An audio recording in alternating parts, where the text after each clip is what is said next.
Adin Hill didn't fare well in the playoff goalie rankings. We'll tell you where he ranked next on this edition of Locked On Golden Knights.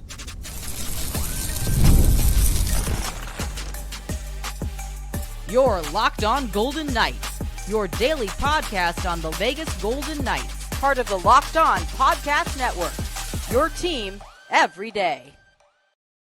Hi again, everyone. Welcome on this WTF edition of Locked On Golden Knights. Thanks for making us your first listen every day. Find us wherever you get your podcast. I am a longtime sportscaster, a marketing consultant, and the host of the Believe in Vegas podcast. And by the way, my guest this week will be NBA Hall of Famer Rick Barry, and that'll be up pretty soon. And he is Chris Gollic. He's a Hall of Famer in his own right, back on the ice yesterday, owner of Silver State Cards and Sports, and the collectibles editor for the Hockey News. Now, coming up on today's show, Jonathan Toews will talk about him. Well, would he be a fit for VGK? Later on, what the Friday, our top story, poor playoffs for Adin Hill. We are brought to you today by Gametime. Download the Gametime app today. Use that promo code LOCKEDONNHL. You'll get $20 off of your first purchase, and terms do indeed apply. So, Chris, Adin Hill finished near the bottom of the NHL goalie playoff standings, according to Money Puck. Hill finished 16th of 18 goaltenders that made playoff appearances. Hill was not very strong in net, allowing 33 goals. He won 5 of 11 games, and his goals against average was 2.93. His save percentage just 0.887. So rough outing for Adin Hill. And was it mostly on him, or can you also blame the passengers in front of him and the defense? Everybody. I mean, Adin Hill didn't lose the playoffs for the Golden Knights. He definitely didn't do anything to help him advance either. With an 887 save percentage or whatever that number was, definitely not good. And you look at the top goalies, Bobrovsky, Logan Thompson, Freddie Anderson, Markstrom, Ottinger. A lot of those goalies, of course, Bobrovsky, Logan Thompson, Ottinger, played more than one round, 2 or 3 or 4 for some of them. So you need more out of that position. And Adin Hill benefited by everything just aligning in front of him, but Adin Hill still got the job done in the 22-23 Stanley Cup final. So you need more. He's the man. He got the contract. He got the gig. It's his net for the next half decade. And you definitely need to see a better performance. And like Adin Hill, okay regular season, not okay playoffs, just like the rest of the Golden Knights. And against the Oilers, he gave up 3.30 goals per game. His save percentage just 854. And so he stood up in that first series, really struggled against the Oilers. And that's a team that's potent offensively. And we've talked about on this show, if that's going to be the barometer, how does Adin Hill and how does VGK, how do they stand up against this Oilers team? How do they stack up to make it better or to even out the ice here, if you will?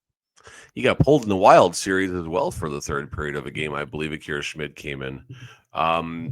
Listen, I mean, Adin Hill, it's not just about the Oilers, but the Pacific in general is getting better, starting at the bottom. The Sharks are younger, but they're getting better through the draft. Anaheim Ducks got better through the draft, and now they're adding really good vet. They're basically taking the New York Rangers and just moving them over across the country, Tony. Right. And they'll have another high draft pick this year too. So that means they'll do well. They'll do well in the regular season, but if they get to the playoffs, they're going to blow it. That's fine. Tony knows his Rangers and his former Rangers players. Seattle Kraken, we'll see what kind, although they made some noise yesterday in the acquiring March Mint, so we'll see how that shakes out. The Calgary Flames are getting a little bit better. And then, of course, you got your top tier teams like your Kings, like your Oilers, and the Canucks are still going to be there too. And these are the teams that Adin Hill is going to see most of the time throughout the regular season. He's going to likely see one, if not two of these teams throughout the playoffs. So Adin Hill definitely needs to get better against not just the Oilers, but against everybody, or this next half decade of his contract could be a concern. And again, on the positive, let's be clear here, on the positive, 50 appearances for Adin in the regular season. He was over a 900 save percentage, so he was probably over the league average. that's about all you can ask for out of your goalie. If you can get a little more out of that, that's certainly a lot better. So maybe like his playoff or his regular season trajectory last year, maybe the playoffs will follow suit next year, should the Golden Knights qualify, which they probably will.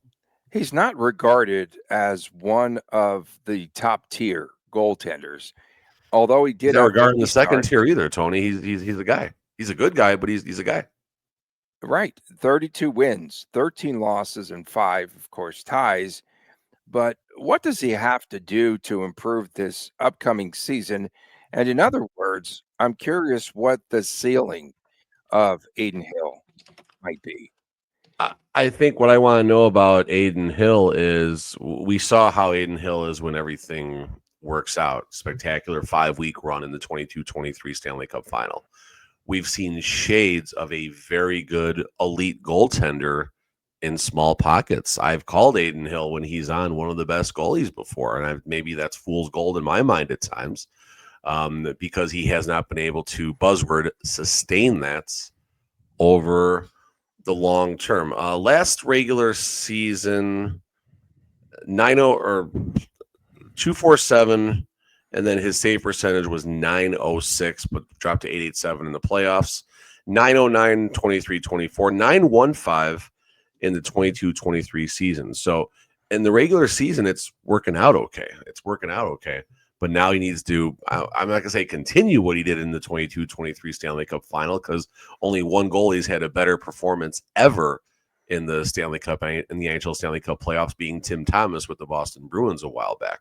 But you definitely need to see more out of the position, and you need Adin Hill to be able to lead this team and steal games, so you don't hear, we needed one more save tonight. The other goalie was just better.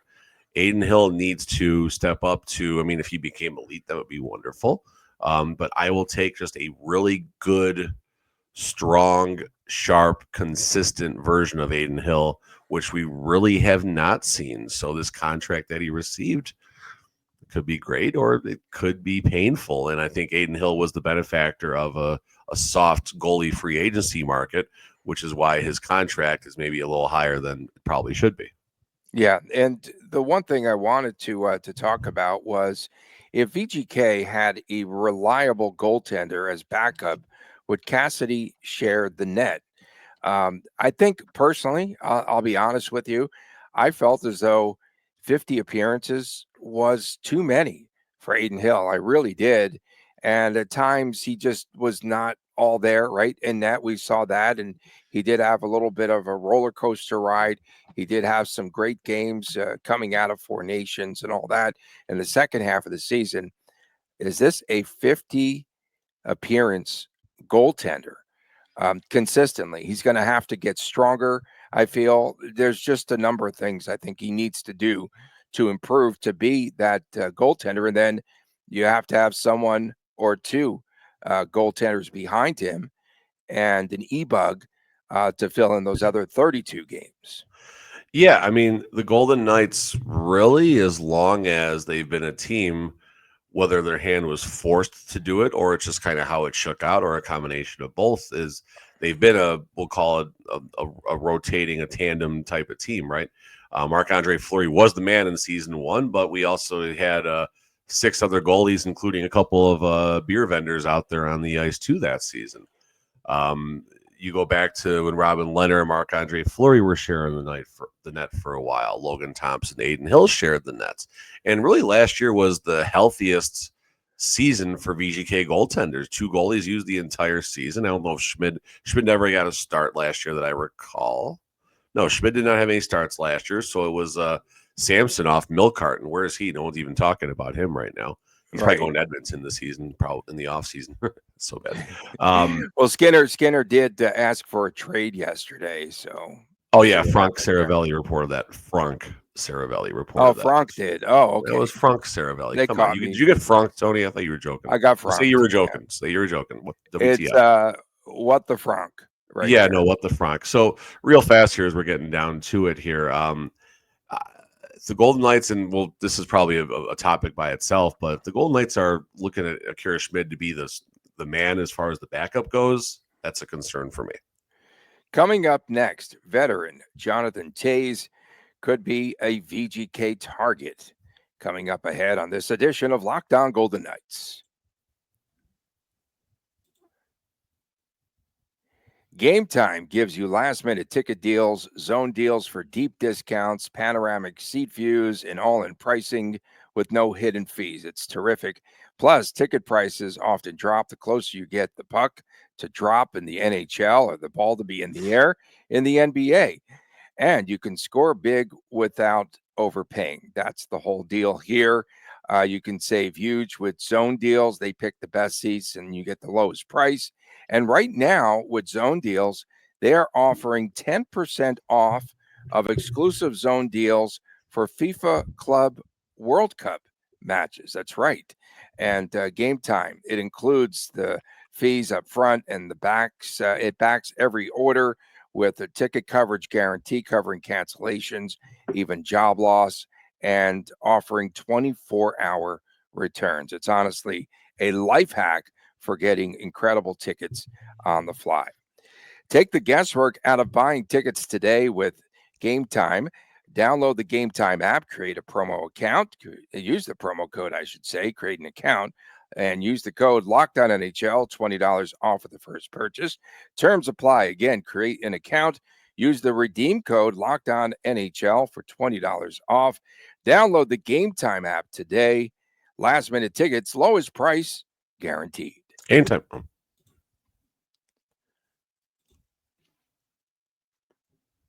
Back on this edition of Locked On Golden Knights, Tony Cardasco and Chris Gollic. We have a new copy, apparently. We had a new copy. Why do you say We have a new that? copy of Gametime, apparently. What time? Apparently, we did have a new copy, except I edited it in my head on the fly because it said, get your Stanley Cup tickets. So, yeah, we appreciate you making us your first listen every day. You can find us wherever you get your podcasts. Of course, tomorrow it is the Chris and Chris Jr. Show. That's a YouTube exclusive. And Frank Saravelli, Daily Faceoff, believes that VGK, Colorado, Winnipeg, and Toronto are all players for the services of Jonathan Toews, who's returning to the NHL. And you sort of forgot about him, right? Because he after COVID, he just was not right. He came back and he played in games, but then he wanted to take care of his body, suffering from and battling chronic immune response syndrome as a result of COVID. And as a free agent right now, he can negotiate with any of the 32 teams. What are the chances that VGK winds up with Jonathan Toews in a Golden Knights uniform? So if Jonathan Taves does come to VGK, there's an end game here. And basically one of the centers likely has to go. It's not going to be Jack Eichel. It's not going to be Tomas Hertl. Now, which center is it going to be between Howden, Waugh, and William Karlsson? Well, this is one is not getting traded. No way, not going to trade him. Tony's got his voodoo doll. He's hexed everything. He's saged everything in his house, and it still ain't going to happen. So it's about the end game when it comes to Jonathan Toews. And really, we're talking about if a big deal happens like a Mitch Marner, or if the Golden Knights do make a play for another high-priced free agent.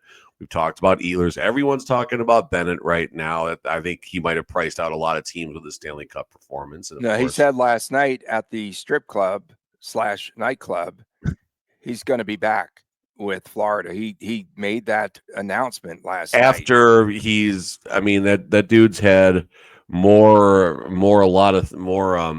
suds. Yeah, that's what I was looking for. There's more of that in his body than water, and so let's see what happens when he needs to actually sign the contract. But point being is, if Jonathan Toews is in the mix to come to the Golden Knights, it's not just they're going to sign him on a whim and see what happens. Something else has to happen, and our domino has to happen with likely one of the centers besides Hertl and Eichel, and maybe even Hertl could get moved. I don't think so. I would put that at about a 2% chance any type of trade happens with Hertl. But Karlsson, Howden, and Waugh more likely between Karlsson and Waugh at that point. But Jonathan Toews as a third or fourth line center depending on his health and what he can contribute, could be extremely strong. Very responsible. His nickname in Chicago, Captain Serious. Dude would not crack a smile for nothing, maybe until the team lifted a Stanley Cup, and he still wouldn't smile that much. His leadership in the locker room, in a team filled with leaders, but he can certainly help all the players around him. And if Taves can contribute, you sign him. End of story. You sign him because you're going to get him. First of all, a player who doesn't have a lot of mileage over the last couple of seasons due to his health, unfortunately. But again, we're assuming his health is okay to get back and play at NHL level here. So you get Taves for south of $2 million AAV for a 1-year deal. You do that deal 10 times out of 10, and it will help your team no matter what the scenario is.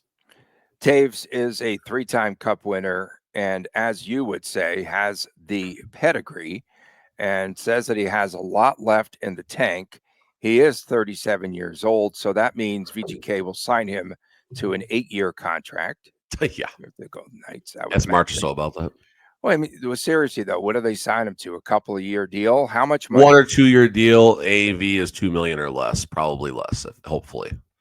And that's good to have a veteran again with experience and such. If you're talking a line one center on a 3-time Stanley Cup champion team that won that, he'd be my third line center if he were to come here. Personally, he would. I think so too. Which, if he's a third line center, then I don't think William Karlsson's a second line center, Tony. Nor is he a fourth line center. So fourth line, again, I mean, that gives you more strength up the middle in all seriousness. Well, it's about the end game at that point. Would you rather have in a vacuum Jonathan Toews or William Karlsson? The answer, Tony Earmuffs, is going to be William Karlsson. Now, would you rather have Jonathan Toews and Mitch Marner? Or would you rather have William Karlsson? And the answer, obviously, is Jonathan Toews and Mitch Marner at that point. So those are the discussion points that I'm sure McCrimmon's having. And it's not just about the first domino to fall. It's about the end game and what the 25-26 Golden Knights team might end up looking like. And you get Jonathan Toews with 1,067 regular season games, 137 playoff games, nearly a point per game player in the playoffs, elevates his game a lot.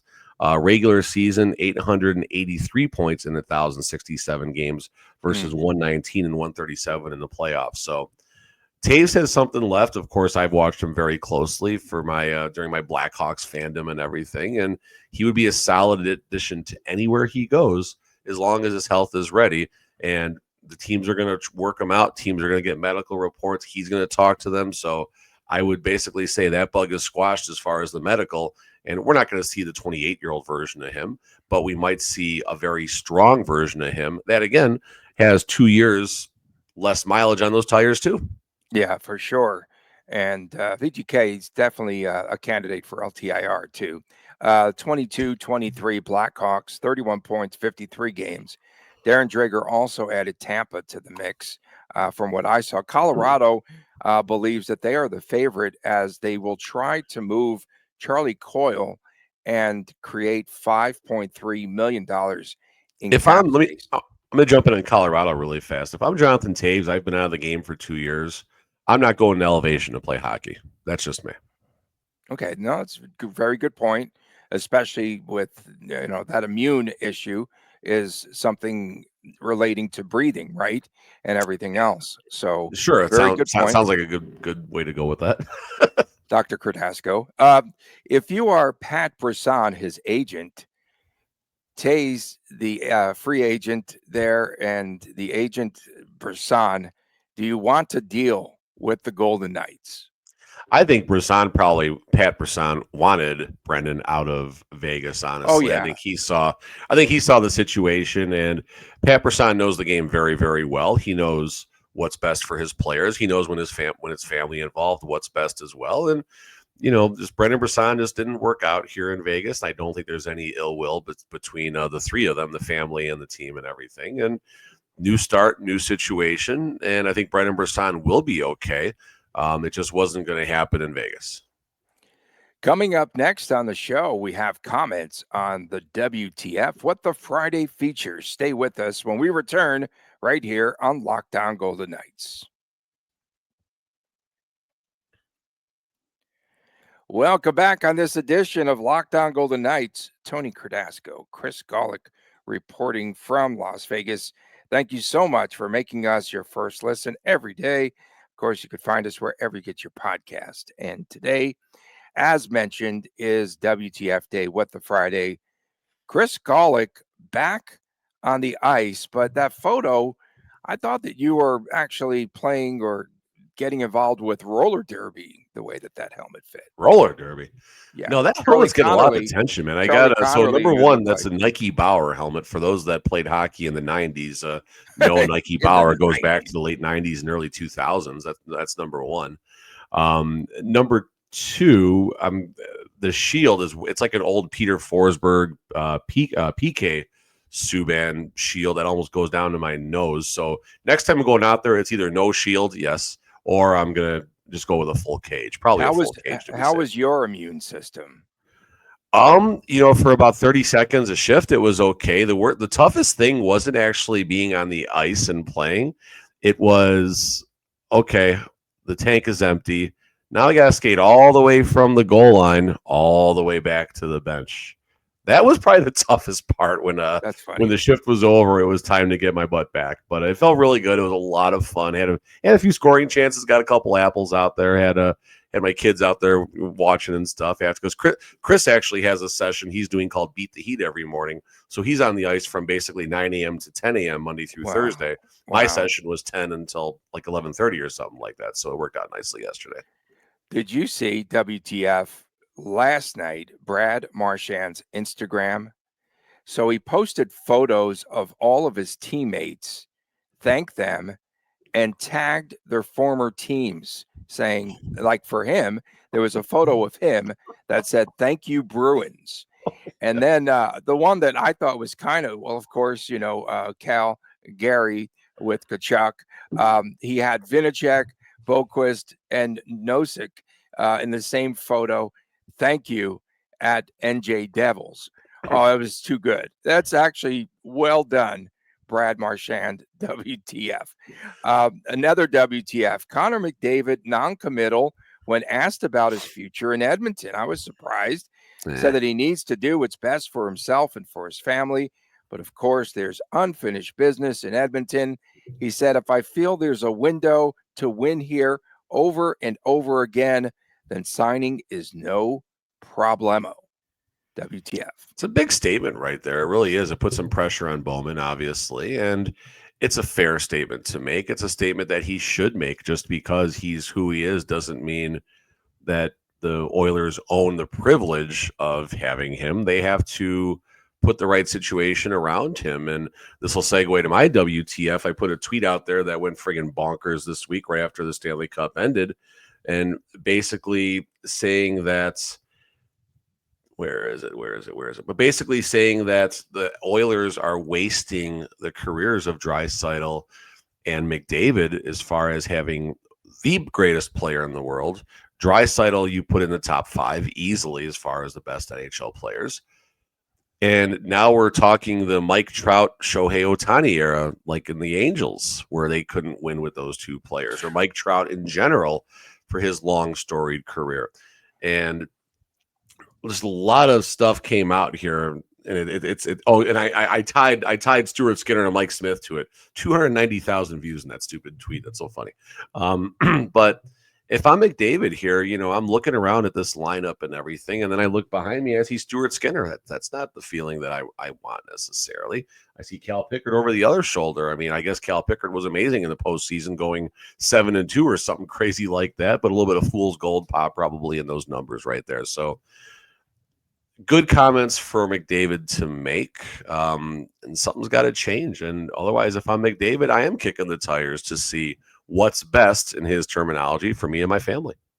Eruns did tag me the other day.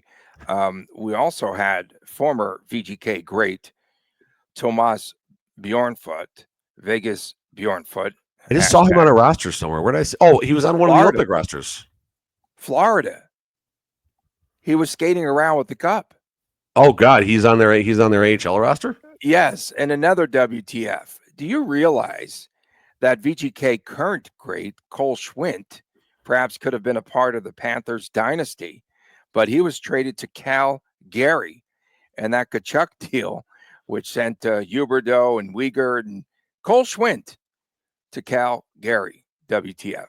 Had to make a point of that. That's good. Should they have thanked Vegas? No, I think it goes the other I wonder way if he did. No, I didn't see that last night, but that's kind of funny. So good old Evander Kane, of course, finds a way to make headlines when he's irrelevant to the outcome of the deciding Stanley Cup final game. First of all, again, another tweet, just a simple one-line tweet. I guess Sports Illustrated picked up, someone told me, but simply just saying that Evander Kane is not in the handshake line classless. And a lot of Oiler fans are coming in here. First of all, they're saying Matty Tkachuk started the whole thing. Matty Tkachuk skated in front of him, and his stick grazed Evander Kane's stick. And Evander Kane gave him one shot. Okay, fine, whatever. Boys are being boys at that point. But then Evander Kane goes out of his way after the whistle to take that. I don't know if it was after the whistle. I shouldn't say that. But he goes out of his way, skates across the rink to hit him in a dangerous area. Yeah, that's just classless, not going out there. Those were love taps. Even Kachuk said. Fine. But at that time of the game, I get it. No, I just, he went back into the locker room. And when you're thrown out of a game, I see where a lot of the fans, where their argument's coming from. It's like, he's done. He's probably out of his uniform. He's done. Sure, but you can still go back on the ice, or at least go stand on the bench and wave to the players or something. I mean, but where I'm going with mine here is that a lot of people are saying, "Oh, if you're ejected from the handshake line, you can't go back out there." And okay, what rule covers this? What rule covers this? There's no rule that states a player cannot go back onto the ice in the handshake line. He was not ejected from the game. Also, Tony, he was giving a 10-minute misconduct. 10-minute misconduct. So let's just get crazy here. If the Oilers would have come back for a 5-goal deficit with 2 minutes to go or whatever it was, Evander Kane could have returned about 14 minutes left of the overtime, or 12 minutes left of the overtime period. So he was not ejected from the game as well. There's no rule that supports that Evander Kane could not come back on the ice. Now, benefit of the doubt time. Maybe, we don't know this, but maybe a team official told him not to go back out there. And if that's the case, okay, so be it. All right, and he just jumped in the Bugatti and left. That was it. He might have, yeah, no. And someone probably didn't come back. I think Ewan said he was 4 beers deep by the time the handshake line started, so that's also probably accurate too. Another WTF. Oh yeah, Paul Maurice. Thank you at Winnipeg Jets. That was Marchand. He just took photos of everyone, and then he thanked their previous teams. WTF from Gary Adrian. That was classic. Will Marner/Eichel deplete the team too much, a la Draisaitl and McDavid? And then Jerry's Gold, he jumped in there and said, I worry about the same thing. I like to think McCrimmon will only pull the trigger on Marner if the price is right. Guys, listen, the Oilers have been to the Stanley Cup 2 years in a row. Bust. They've been to the Stanley Cup 2 years in a row, and the 2 years prior to that, they were eliminated by the Stanley Cup champion.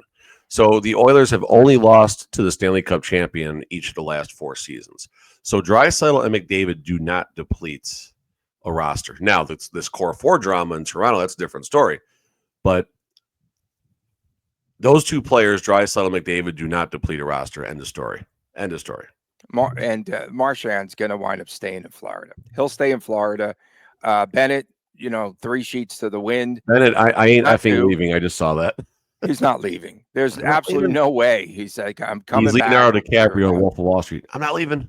Hey, how many beers again? Remember, Mark Stone educated us on the number of beers that fit in the cup in the Stanley Cup. 16. It was a weird number. 16. You and I have 16 or something. I don't know. Yeah. 18.4. Or I think I did the math on it because I found out how big it was, and I don't know.